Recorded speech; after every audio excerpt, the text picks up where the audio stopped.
बिस्मिल्लाहिर्रहमानिर्रहीम। अमजद अपनी माँ के साथ घर में अकेला रहता था। इसकी माँ बार बार यही इसरार करती कि मेरे मरने से पहले शादी कर लो, वरना मेरे बाद तुम्हारा कौन ख्याल रखेगा। मगर अमजद हर बार यही कहकर टाल देता कि अभी कोई अच्छी जॉब मिल जाए, क्योंकि जो जॉब वो कर रहा था वो इससे मुतमईन नहीं था। कुछ अरसा गुजरा कि अमजद को एक अच्छी कंपनी में जॉब की ऑफर आ गई और इसने वो कंपनी ज्वाइन कर ली।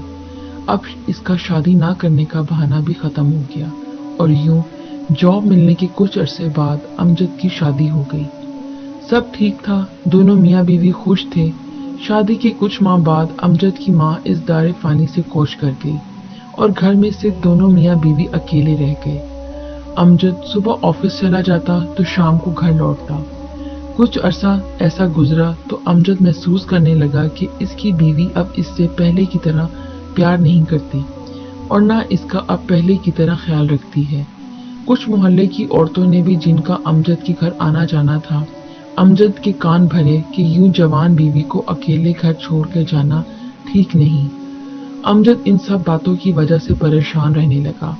आखिर वो सिर्फ शक की बिना पर अपनी बीवी को कुछ कह भी नहीं सकता था और ना कुछ पूछ सकता था। एक दिन इसने फैसला किया कि घर में खुफिया कैमरे लगाकर देखेगा कि इसकी बीवी सारा दिन घर में क्या करती है और कोई इससे मिलने आता है या नहीं। एक दिन इसने अपनी बीवी को इसके मैके भेज दिया और सारे घर में खुफिया कैमरे लगा दिए। अब अमजद रोजाना इन कैमरों को देखता कि इसकी बीवी सारा दिन घर में क्या करती है, कोई इससे मिलने आता है या वो किसी के पास जाती है।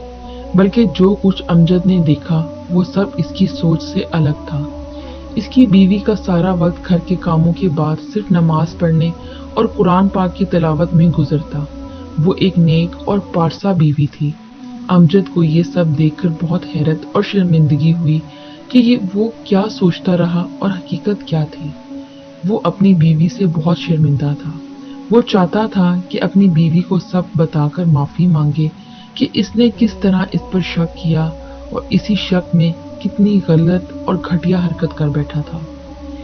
इसको अभी तक यकीन नहीं हो रहा था कि ये सब हो गया। इस शाम को जब वो ऑफिस से घर आया तो अपनी बीवी के लिए कुछ कपड़े और तहाइफ वगैरह साथ ले गया। वो बस अपनी गलती का अजाला करना चाहता था।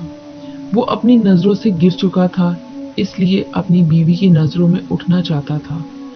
आज इसकी बीवी ने जब देखा कि इसका शौहर इसके लिए कपड़े और तहाइफ लेकर आया तो वो बहुत खुश हुई, मगर साथ ही अमजद की आंखों की शर्मिंदगी भी इसे साफ साफ नजर आ रही थी। इसने अमजद से पूछा कि आज आप कुछ अलग नजर आ रहे हैं, बताएं क्या बात है। अमजद ने अपना मुंह दूसरी तरफ कर लिया और बोला, नहीं कुछ नहीं, बस थक गया हूँ आज। तुमको कपड़े और तहाइफ पसंद आए? अमजद की बीवी इसके सामने आ गई और कहने लगी, हाँ बहुत पसंद आए, मगर आप क्यों परेशान हैं? कोई तो बात जरूर है। अमजद अब खामोश हो गया। वो सब कुछ बता देना चाहता था मगर इसकी जबान इसका साथ नहीं दे रही थी। वो कहता भी तो किस तरह। आखिर अमजद से रहा ना गया तो बोला, अगर मुझसे कोई बहुत बड़ी गलती, कोई बहुत बड़ा गुनाह हो जाए तो क्या तुम मुझको माफ कर दोगी? अमजद की बीवी ने कहा, गलती चाहे आपने जो भी की हो मैं आपको माफ कर दूंगी, मगर गुनाह के लिए आप अल्लाह ताला से माफी मांगे। वही आपके गुनाह को माफ कर सकते हैं और इंशाल्लाह कर देंगे। अपनी बीवी की ये बात सुनकर अमजद की जान में जान आई। इसने सोचा कि वो अपनी बीवी को सब बता देगा, मगर फिर सोचा ये सब बताने के बाद शायद इसकी बीवी माफ तो कर देगी, मगर कभी इसके जहन से ये बात नहीं निकल पाएगी। इस सोच के दौरान अमजद की बीवी बोली, आप परेशान ना हो, आपने जो गलती की है बता दें ताकि दिल का बोझ हल्का हो जाए, और अगर बताने की हिम्मत नहीं हो रही तो ना बताएं।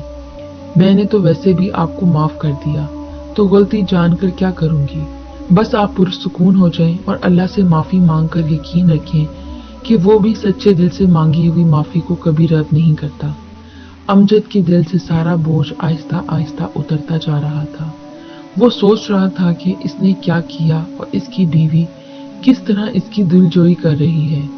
आखिर अमजद ने अपनी बीवी से माफी मांगी اور وضو کرके اللہ کے حضور गिड़ गिड़ा कर माफी मांगी और खुद से अहद किया कि कभी किसी शक की बिना पर वो ऐसी गलती, ऐसा गुनाह नहीं करेगा और अपनी बीवी को हमेशा हर खुशी और हर राहत देगा जैसे इसने मुझे राहत और सुकून दिया।